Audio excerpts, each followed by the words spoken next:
Don't fuck with the lords of hell. Don't fuck with the babysitter.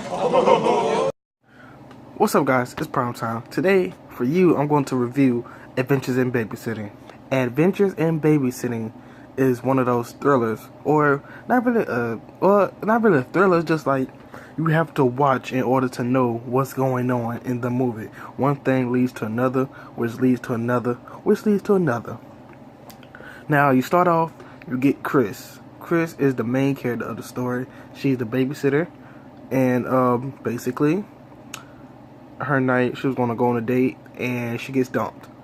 So, you know, she decided she wanted to babysit instead. You know, her parents are going out, you know, they're going, and she has to babysit these two kids. One of the kids has a crush on her, Brad. Brad has a crush on her. So then, I guess Brad gets all bold, and Brad calls his friend. He's like, "Ooh, I got Chris over here." He's like, "Oh yeah? Well, I'm coming over." So then Daryl comes over, and then, you know, that's that. Daryl comes over, and he's with Brad and stuff, you know. Then her friend calls, and her friend ran away from home, and then she decided she didn't want to run away from home. Now she needs Chris to come pick her up. Chris has 3 kids with her babysitting, and, you know, she has to go pick her friend up, right? So, here we go. This is where the movie gets wild. So, her, Daryl, Brad, and the little girl get in the car. They're on the way, right? Then, out of nowhere, their tire, you know, busts on the highway or the freeway. So she stops on the freeway. Then a guy who he has a tow truck. He's going to tow them, but he has a hook as a hand. So, you know, they're broke down. And they get a ride from the hook. The dude with the hook as a hand, and he's going to tow them to, you know, a tow shop. You know, I forgot what the tow shop name is, but he's going to tow them there, right? Okay. Now, he gets a call from his friend or whoever saying that his wife was cheating on him. So he goes to his house, gets his gun, goes there and fights the dude. That's cheating, you know, with his wife. So then after they start fighting a little bit, Chris was like, "We need to get out of here." So they get out, you know, and by the way, the dude shot her car. So yeah, that's kind of, they shot a window. They shot the windshield of her car. So, you know, they get in the car. They get in the dude's car. The dude who house they at, he tries to get in his car, and they get in it first, and they lock the doors. So then there's this dude in the car, and, you know, he starts driving or whatnot, and Chris is like, thank you so much for saving us. Can you just drop us off at the next exit?" And Brad is like, "We're in a stolen car. He's a car thief." And then Chris was like, "Oh my gosh, okay, I done did wrong." So she starts going, you know, kind of crazy. Then, you know, the dude's like, "I'm not going to hurt you. I just want to steal this car, get it to the shop, and then I'll take you back wherever you want." So, you know, it's cool. They go to the shop, and then the dude just gets punched by, I guess, his boss or whatever. The boss punches him. "Why you bring them here?" He was like, "Well, it's a stolen car, and they were in it. What am I supposed to do? Leave them on the street?" So yeah. After that, the people that's at the, you know, where he stole the car, they put him in the office, and they say, "Y'all gonna stay here." While they put him in the office, they have this magazine full of like plans and stuff that, like, you know, bad things that can send them to jail. So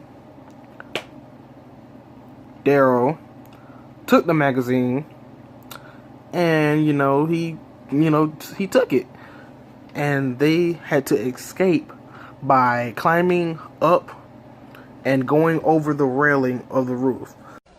You gotta be shitting me. Watch your mouth. Watch my mouth? You gotta be shitting me. So they're going on top of them, all quiet. So then they get away. Now, what they have to do is get their car. And after they get their car, then they have to get the girl from the bus station. Then they have to go home before their parents get home. Now they go looking for the kids, and you know, they end up in a blues place, which is one of my favorite scenes from this movie, because it has this one scene where they're singing the Babysitting blues, and yo, if you haven't seen it, you should go watch it. I got this call from Brenda. I went to pick her up. The tire had a blowout, and my mom's car got shot up. Dun dun dun dun dun. Some guys are out to get us. And Brenda's probably dead. We ain't got a nickel. And they should be in bed, and you out of luck.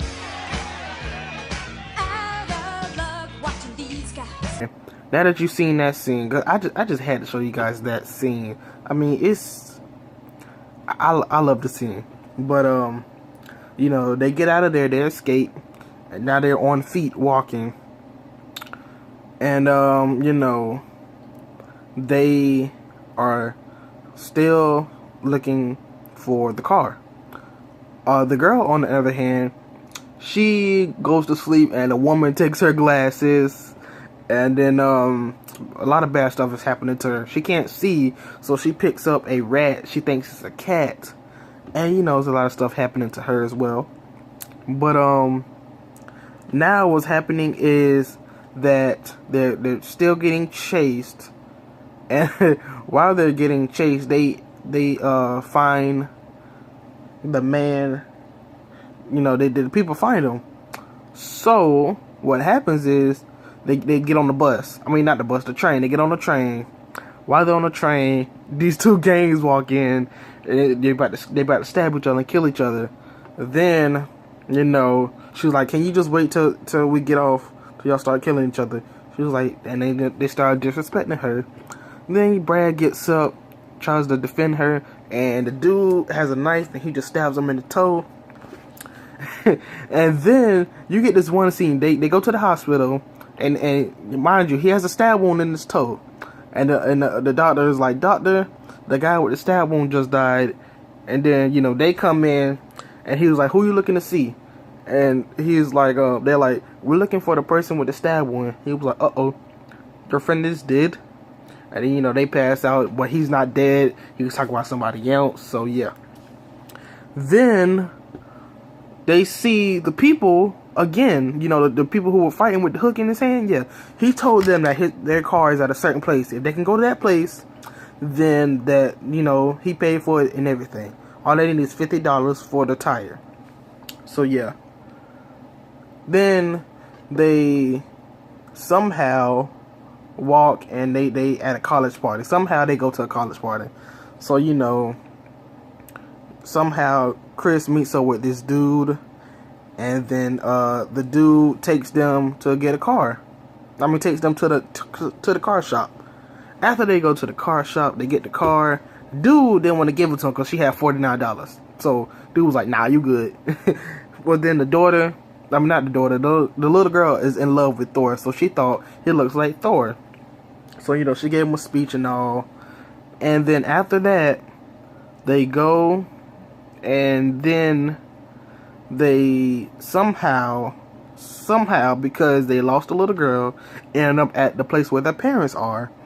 So yeah, now they have to get the girl, because she's running away from these bad guys, and she ends up over a building, like hanging off of the side of a building, because she was running away from bad guys. But eventually they get her up, and you know, they get their help, and then the black dude, I guess he just said enough is enough, and he punches his boss. He was like, "Hey, I'm sorry, babysitting is a hard job." So then you know, they get to the girl, they get her from the bus stop, they drive home, and it's like, you know, they get home before the parents do, you know, barely. You know how the movies is, they barely get home. And, you know, she cleans up, does all the chores before they get home, and that's it. That's basically a summary of the movie. And, you know, they just remade a version of this movie titled Adventures in Babysitting, obviously with Sophia Carson and Sabrina Carpenter. Which I like that version too, but I like this one way much better. But you know, tell me what you guys think. Tell me what's your best, you know, your favorite part of this video. What would you grade it? A, B, C, D, E, F, or A, B, C, D, F, or you know, 1, 2, 3, 4, 5. I would give this movie maybe a 7 or an 8. Probably because that's me and the type of movies that I like, I guess. You know, the dynamic of the movie is something that I would watch in other movies. This is kind of like a, you know, a good format for me for stuff that I like in movies. But you know, hey, what do y'all want to see me review next? Tell me in the comments below. You gotta be shitting me.